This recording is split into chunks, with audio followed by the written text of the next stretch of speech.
That place is fucking stressing. There's the projects right there. Try not to get killed in the parking lot. Fucking McDonald's, public city bus, projects. It's in the cut.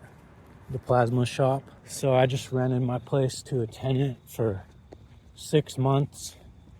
If you were following the channel back in the day, I was renovating my ass off throughout 2024 because my house was about, not counting the roof that's needed, it was about 59% renovated, 65% renovated, something like that.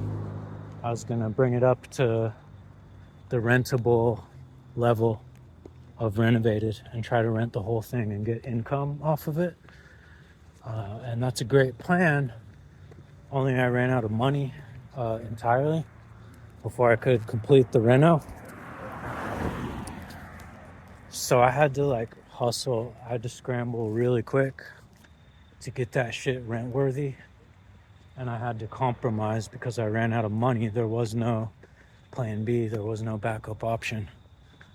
I simply had to rent whatever was possible to rent and cut the losses and stop the bleeding of money from carrying the cost of the property with nobody living there and nobody paying for it. I did my best in the time I had, and I chose somebody, but they didn't work out. I'm not gonna talk shit about people. There's no point. Everybody's on their own journey in life. Everybody has their own personal standards they set for themselves of what type of person they want to be, and there's nothing you can do about that. There's nothing you can change about that. Try to not get killed running across the street. All right.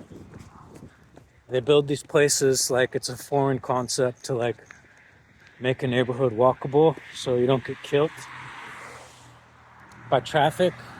They're starting to do that downtown though. Finally, they're 30 years behind civic design of the West Coast.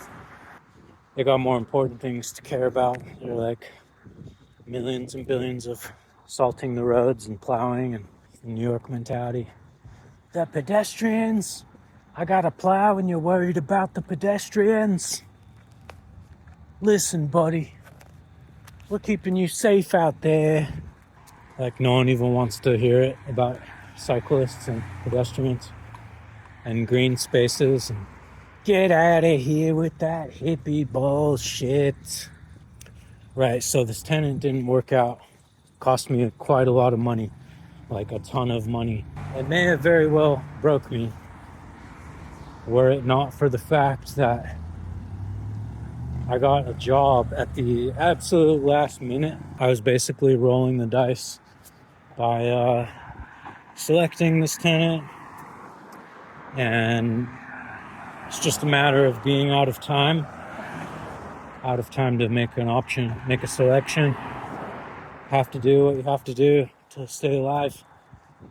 And rolled the dice, and we lost a bunch of money on that one, boys. And we're still dealing with the ramifications. But anyway, so today was the first day I set foot.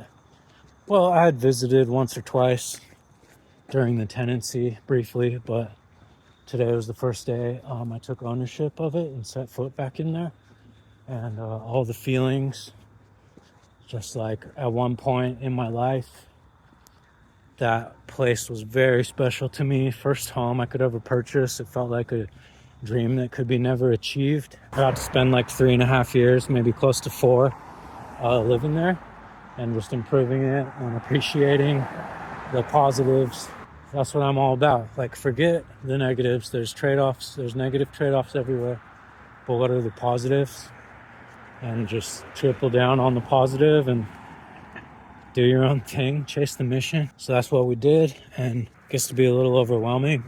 Just the number of things, number of pots on the burner right now in the mix. It's a bunch of big boy shit all at once, handling an eviction, and I'm working on getting the new roof so we can proceed to rent the full entire house, top and bottom. Can't complete the upstairs renovations until the roof is watertight. because it would just damage whatever walls you put up. Getting through this eviction and big plans going on at the ranch, and it can be kind of a lot. I already was working my full-time job as long as I could today, nearly a full day, and I went straight into this wrapping up this move out, and I just had to like take a minute and go for that walk. Just had to step outside the space. It can be just too much. When the snow flies and the night falls.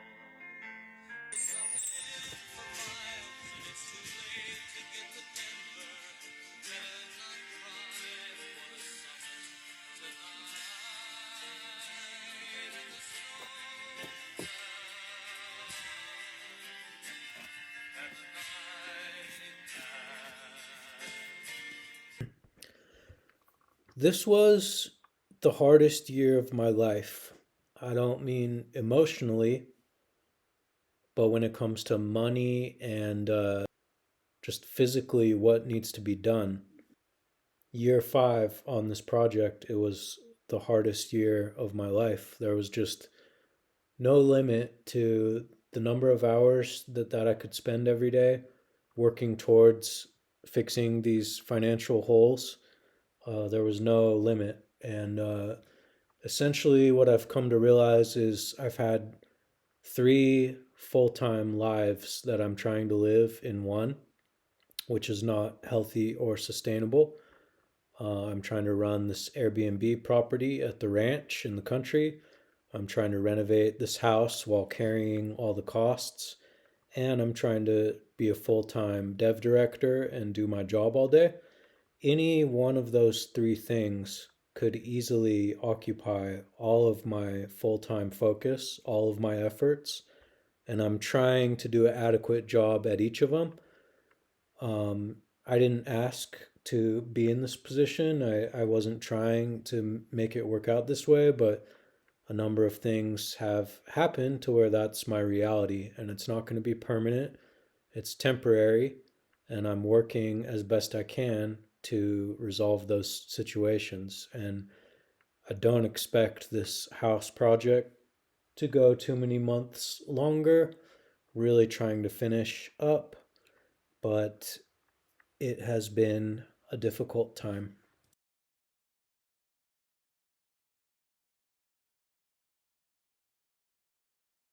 So this is the demo pile going. We're gonna end up doing a shiplap ceiling because it's literally gonna be the easiest thing, and then plus the aesthetic will be really good, but it's literally gonna be the easiest thing. This isn't even real, this is nothing. This is like cardboard from the 70s that was stuck up here.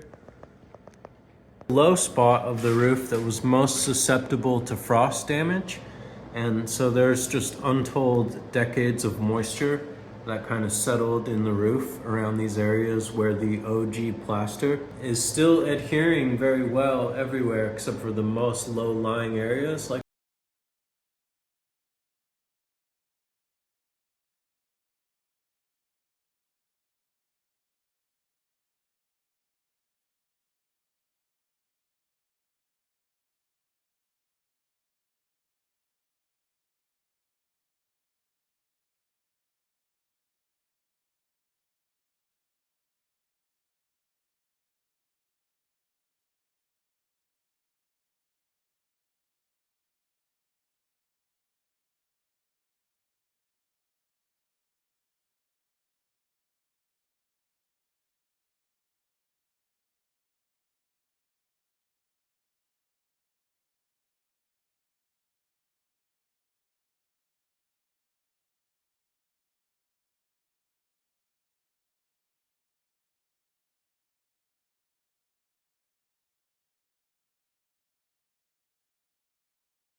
all this woodwork, it has about 9 layers I've counted.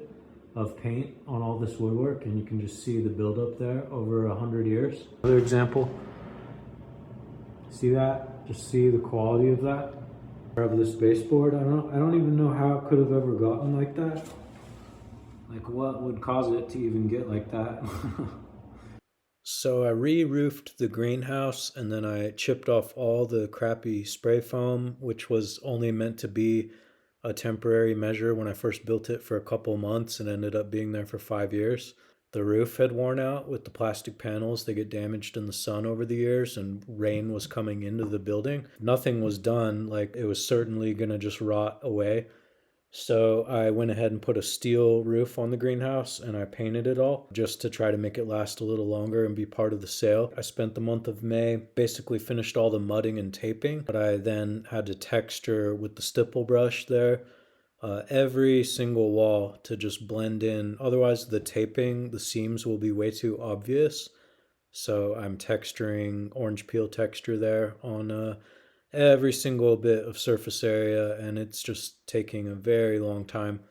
But we are almost done with that, and mainly all that's left is painting all the walls upstairs, painting the trim, and installing a bunch of new light fixtures and correcting some minor electrical work.